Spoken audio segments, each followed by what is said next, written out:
este segundo video voy a darte algunos consejos para dividir mejor la obra de teatro que estás escribiendo o que piensas escribir, para que la acción se desarrolle de la mejor manera dentro de ella. Lo primero que debemos hacer es la historia de la obra. Primero debemos saber nosotros como autores de qué trata mi obra. Y de qué trata no es el tema abstracto, trata del amor, del abandono, trata de la destrucción de la madre tierra por el hombre, no. Específicamente, ¿qué pasa? Romeo y Julieta trata del amor, de la imposibilidad, de la juventud, de ese ímpetu infantil casi, ¿no?, de los enamorados. Pero en verdad, concretamente, ¿cuáles son las acciones de Romeo y Julieta? ¿Qué pasa primero y qué pasa después? Esa división es necesaria hacerla cuando ya tienes la historia. Cuando tú sabes que tu historia es la de Romeo y Julieta y empiezan así y acaban así, necesitas saber cuándo conoce Romeo a Julieta. ¿Cuándo se le hace difícil enamorar a Julieta? Eso es otra escena. ¿Cuándo se le hace prácticamente imposible enamorar a Julieta? Luego, ¿cuándo cometen la impetuosa acción de casarse a escondidas? Porque se casan a escondidas. Luego, ¿cuándo es que Romeo tiene que separarse de Julieta y por qué? Luego, ¿cuándo Romeo promete volver para encontrarla en secreto? Y luego, ¿por qué es que los dos acaban muertos? Todo eso, que es parte de la historia, en verdad es una división específica que necesitas hacer de lo que vas a narrar. Si vas a narrar una historia X, necesitas contar la primera parte y la segunda parte, etc. Si viste el primer módulo, verás que el personaje expresa a través de acciones su necesidad o su búsqueda del objetivo. El personaje quiere algo. ¿Cómo lo logra? Lo logra momento a momento. Y esa división debes hacerla en algo que se llama, que los escritores de telenovelas llaman escaleta. Y digo escritores de telenovelas porque también se usa en el cine, pero principalmente lo he oído hablar en el Perú de los autores de telenovelas. Pero en general también lo usan con otros nombres, los autores teatrales, incluso los novelistas. Es una línea de acciones de lo que vas a narrar. La escaleta, por darte un ejemplo, es una gráfica en la cual tú muestras cómo se va cumpliendo paso a paso lo que quiere el personaje o cómo no se va cumpliendo. Si en una película descubrimos que un asteroide va a estrellarse con la Tierra, insisto en mi ejemplo, y decidimos los humanos mandar a alguien a destruir el asteroide y al final el asteroide es destruido, tenemos por lo menos dos escenas imprescindibles. La primera, escena donde se descubre el asteroide, y la última, escena donde el asteroide es destruido. Pero además, la película no es solo eso. Según esto, la película duraría 1 minuto más 1 minuto, 2 minutos, y no es así. La película, en este caso, dura 1h30 o 2 horas. En el centro está lo que realmente nos importa, cómo alguien se compromete con ese objetivo y las cosas que hace y las cosas que le pasan a favor o en contra de ese objetivo. Uno ve una escena en la que el personaje se compromete. Unos mineros son reclutados para ser enviados a destruir el asteroide. O Romeo conoce a Julieta y se enamora de ella. Ahí nace la acción dramática. Tenemos que destruirlo, el asteroide, o tenemos que enamorar a Julieta. Cualquiera de las dos cosas es la guía de esa obra, de esa película, de esa pieza teatral. Luego vemos impedimentos. A Romeo le cuesta conocerla, Romeo descubre que es de una familia enemiga, y así sucesivamente vamos a encontrar, escena tras escena, apoyos o oposiciones a la acción del personaje, a la acción dramática. Juan quiere comerse un bistec, pero a Juan le piden que mate él mismo a la vaca. Oh, eso es un conflicto. Si él quiere un bistec y se lo sirven, se acabó la obra. Pero si Juan le piden que mate él mismo a la vaca, ahí hay consideraciones. Uno dice, oye, normalmente yo no lo haría, preferiría comer otra cosa. Pero en este caso el personaje de Juan decide comerse a la vaca. Entonces, las decisiones de los personajes y las oposiciones, porque la vaca puede escapar, el toro se puede oponer, el granjero no quiere. Las decisiones y las oposiciones van creando estos momentos. Y tú en la escaleta vas dividiendo tu obra momento a momento para poder narrarla escena por escena. Eso es lo primero que necesitas hacer con tu historia. Una escaleta, una división de las escenas que la obra cuenta. La escaleta divide tu obra de teatro en escenas. Cada una de esas divisiones es una escena.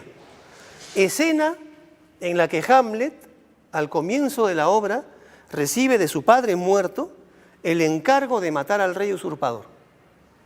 Esa escena. Tú en la escaleta defines cada escena, quiénes participan, dónde ocurre. Todo lo que puedas definir te va a ayudar a escribirla. También puedes escribir libremente, puedes dejar correr la pluma y luego, cuando hayas terminado lo que llamaríamos tu primer borrador, tratas de definir bien cada escena y de corregirla. El hecho es que en el escenario tu obra va a estar partida en escenas. A veces es una escena continua, pero tú como autor tienes divisiones que los actores también van a percibir, pero el público no verá. Eso pasa en las obras, por ejemplo, en las que hay dos personas encerradas en un ascensor durante una hora. Tú ves dos, no ves divisiones, es una acción continua, pero el autor y los actores, y en el caso del cine, el director y todo el equipo técnico saben dónde van las divisiones. Las escenas presentan personajes. Tú ves en la primera escena en la que le encargan a Hamlet la tarea de matar al usurpador, ves a Hamlet, ves al rey fantasma, Hamlet va con un amigo, ¿no? Creo que se ve a los guardias, no lo recuerdo. Tendrías que revisar Hamlet, tendría que estimularte esto a leer Hamlet completo, escena por escena y analizarlo. La cosa es que en la escena hay unos personajes, pero ¿esto dónde pasa además? Pregúntate, ¿dónde pasa? ¿Pasa en el trono, en el salón principal del palacio? ¿Pasa en la frontera del reino? ¿Pasa en una atalaya, un punto de vigilancia? ¿Dónde ocurre?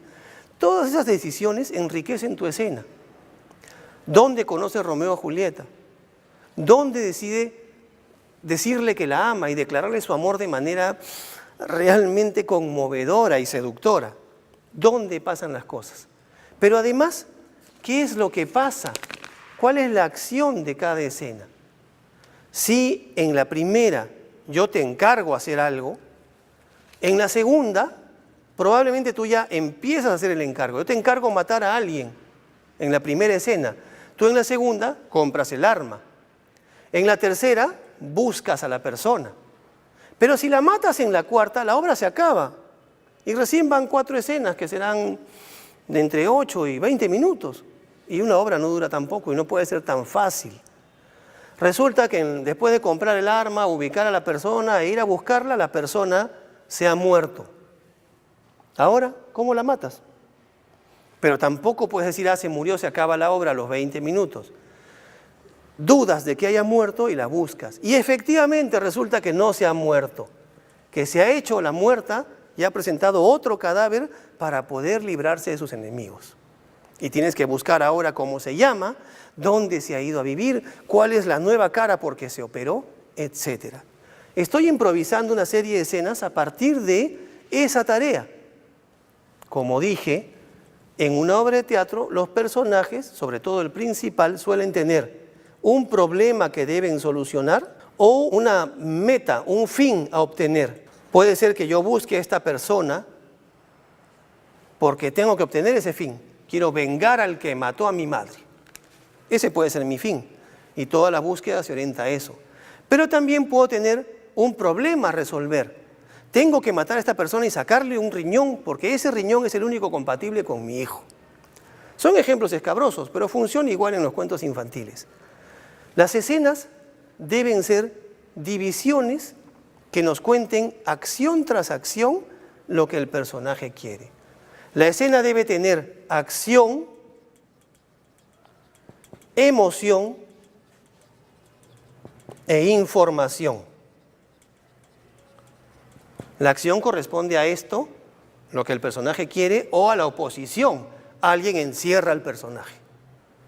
La emoción es lo que sentimos en cada escena.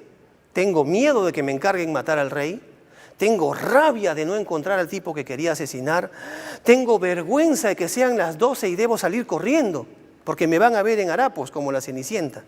Y la información es todo lo que vamos sabiendo, siempre en cada escena.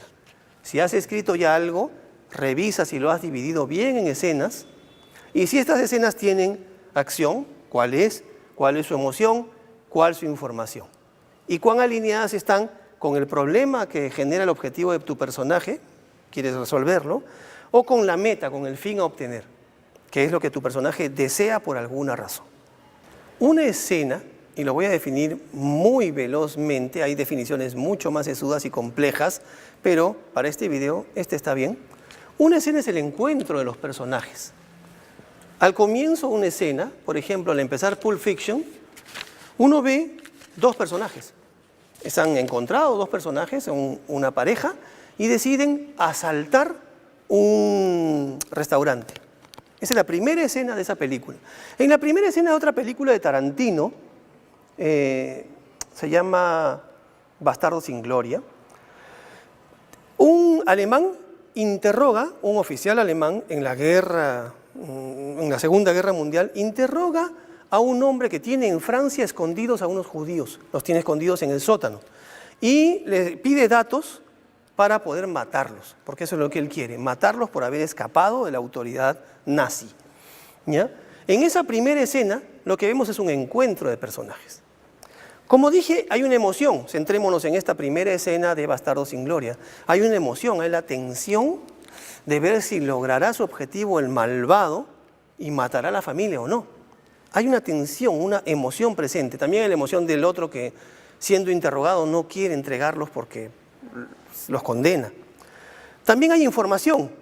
Hay una serie de información que uno conoce por lo que va diciendo cada personaje, pero también una serie de información que ya conocemos de la Guerra Mundial. Sabemos que los nazis querían matar a los judíos. Sabemos que los judíos escondidos no son un ejército, son familias, son personas indefensas, perseguidas simplemente por ser como son, etc. Hay información que se da dentro de la escena y hay información que ya conocemos. Es como cuando vemos algo tan conocido como la historia de Adán y Eva. Aparece la serpiente y no nos tienen que decir que es el malo, que es el demonio, nada, ya sabemos mucho desde antes. Pero en escena debe darse la información necesaria para emocionar. Yo puedo saber que la serpiente viene o puedo saber que los nazis persiguen judíos, pero en este caso lo emocionante es que el nazi no sabe dónde están. Esa información y el hecho de que el otro sí sepa genera más emoción. La emoción y la información interactúan. No basta en una escena que se hable y se hable y se hable de algo. No basta la información. Hace falta emocionar con esa información o presentarla de manera emocionante. También hace falta que haya acción. La acción, como el conflicto, puede ser latente o presente. O sea, si yo tengo una persona a la que apunto a la cabeza con un arma, la acción es latente, todavía no pasa. Mi acción es amenazar, pero la acción que viene, que es pegarle un tiro, sí es inmensa. Igual en este interrogatorio de la primera escena de Bastardos sin Gloria, la acción es tremenda, pero lo que viene es peor. Cuando el nazi sepa dónde están, los va a matar de alguna manera muy cruel. Entonces, la acción, la información y la emoción tienen que entrecruzarse escena por escena. Un buen filtro para tus escenas es definir si es que hay acción y es comprometedora o hay una acción potencial, una acción que viene, si hay emoción en la escena o no. Y lo tercero, si hay demasiada información. Suele ser un error. A veces el otro error es poner poca información y que yo no sepa por qué. Imagínate que no supiéramos quiénes son los nazis. ¿Por qué persiguen judíos? ¿Qué es esto? Imagínate que no lo supieras. En ese caso tendrías que poner esa información faltante. Pero un error muy común es poner demasiada información. Y decirle, oye Juan, dile a Juana, la vecina de la que estoy enamorado y por la cual muero hace muchos años, desde que tengo 11 y siendo 8 los años en los que muero, porque ya tengo 19. ¡Guau! Líbrate de eso, generalmente. Líbrate del exceso de información, líbrate de la acción que no es emocionante y líbrate o carga más bien de emoción lo que tienes. Si una persona le va a entregar un cuchillo a otra y no tiene en la escena ninguna emoción, quizás te toque poner un personaje emocionante. De repente hace chistes que se contraponen a la violencia que el cuchillo anticipa. O de repente tiene premoniciones y le dice, no sé, cada vez que toco este cuchillo veo pasar a mis vecinos teñidos de rojo, etc. Pero tiene que haber una emoción ligada a la acción. Y esto tiene que estar cargado de información. Pero de nada te sirve que solo haya una de las tres cosas. Tiene que haber las tres para que haya una escena. Entre las escenas necesarias, y con esto cierro, las escenas necesarias para escribir tu obra suelen ser, en verdad, 4. Una es la escena en la que aparece el problema, ¿ya? Si es que hay un problema. La segunda es la escena en que el personaje principal decide enfrentar el problema y resolverlo. Por ejemplo, hay un tiburón. Si nadie decide resolverlo, se acaba la película. No, decide resolverlo. Edipo ve en problemas a Tebas y decide salvar a Tebas. La decisión del personaje a veces está en la misma primera escena. A veces estas dos se suman. Veo que hay un problema y digo, voy a salvar a mi pueblo. Hay un momento final, es imprescindible el momento en que el problema se resuelve o no se resuelve. Puede que al final el tiburón se coma a todos y el problema no se resuelva. Es una acción dramática que no se cumple. Matar al tiburón no se cumple. Pero también puede que al final la acción sí se cumpla. Esta escena nos lo debe decir. Hay películas que se saltan esta escena, que tienen un final abierto. Obras de teatro también, obviamente. Y uno se queda sin saber, ¿mataron al tiburón o no? Esa es una decisión tuya, es una decisión creativa, como todas las decisiones que se saltan las normas. Te digo las normas ahora para que sepas usarlas y sepas también sacarles la vuelta. Y una escena intermedia importante es la escena en que todo parece imposible de resolver. Parece imposible atrapar al tiburón, parece que ya no me voy a poder casar con Julieta, parece que Hamlet nunca matará al rey usurpador. Esta escena genera un pico y permite que el espectador quiera seguir mirando y no se quiera ir. En el tercer módulo, en el siguiente video, para terminar, les daré una serie de características de una obra de teatro en un acto. Son características de obras más largas o cortísimas, pero te sirven para saber si lo tuyo, lo que estás escribiendo, va por buen camino.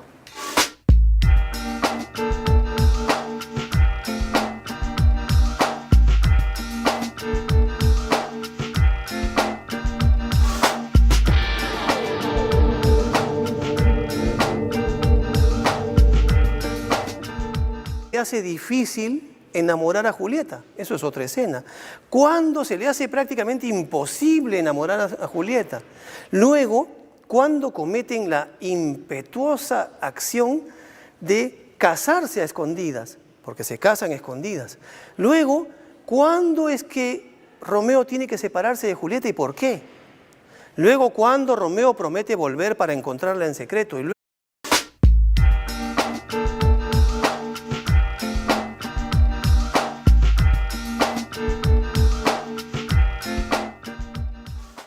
En este segundo video voy a darte algunos consejos para dividir mejor la obra de teatro que estás escribiendo o que piensas escribir, para que la acción se desarrolle de la mejor manera dentro de ella. Luego, ¿por qué es que los dos acaban muertos? Todo eso, que es parte de la historia, en verdad es una división específica que necesitas hacer de lo que vas a narrar. Si vas a narrar una historia X, necesitas contar la primera parte y la segunda parte, etc. Si viste el primer módulo, verás que el personaje expresa a través de acciones su actitud, de ese ímpetu infantil casi, ¿no?, de los enamorados. Pero en verdad, concretamente, ¿cuáles son las acciones de Romeo y Julieta? ¿Qué pasa primero y qué pasa después? Esa división es necesaria hacerla cuando ya tienes la historia. Cuando tú sabes que tu historia es la de Romeo y Julieta y empiezan así y acaban así, necesitas saber cuándo conoce Romeo a Julieta. ¿Cuándo se lee? Lo primero que debemos hacer es la historia de la obra. Primero debemos saber nosotros como autores de qué trata mi obra. ¿Y de qué trata? No es el tema abstracto, trata del amor, del abandono, trata de la destrucción de la madre tierra por el hombre, no. Específicamente, ¿qué pasa? Romeo y Julieta trata del amor, de la imposibilidad, de la juventud.